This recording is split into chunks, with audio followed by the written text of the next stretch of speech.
Two kinds of plunder. Mr. de Montalembert, politician and writer, adopting the thought contained in a famous proclamation by Mr. Collier, has said, "We must make war against socialism." According to the definition of socialism, advanced by Mr. Charles Dupin, he meant, we must make war against plunder. But of what plunder was he speaking? For there are two kinds of plunder, legal and illegal.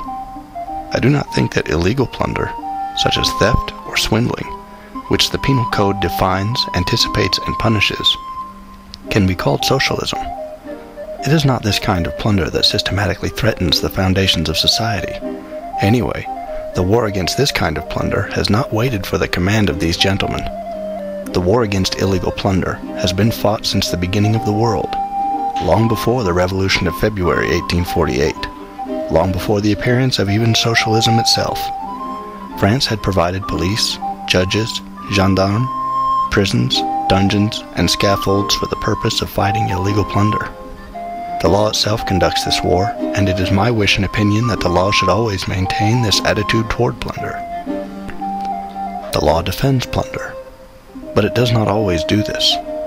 Sometimes the law defends plunder and participates in it. Thus the beneficiaries are spared the shame, danger, and scruple which their acts would otherwise involve. Sometimes the law places the whole apparatus of judges, police, prisons, and gendarmes at the service of the plunderers, and treats the victim, when he defends himself, as a criminal. In short, there is legal plunder, and it is of this, no doubt, that Mr. de Montalembert speaks. This legal plunder may be only an isolated stain among the legislative measures of the people. If so, it is best to wipe it out with a minimum of speeches and denunciations, and in spite of the uproar of the vested interests. How to identify legal plunder? But how is this legal plunder to be identified?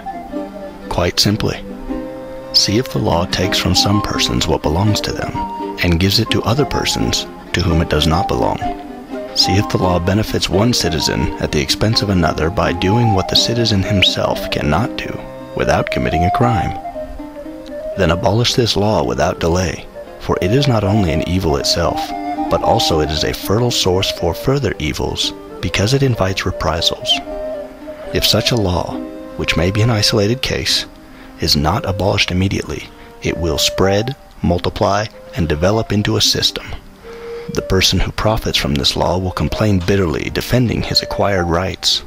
He will claim that the state is obligated to protect and encourage his particular industry, that this procedure enriches the state because the protected industry is thus able to spend more and to pay higher wages to the poor working men.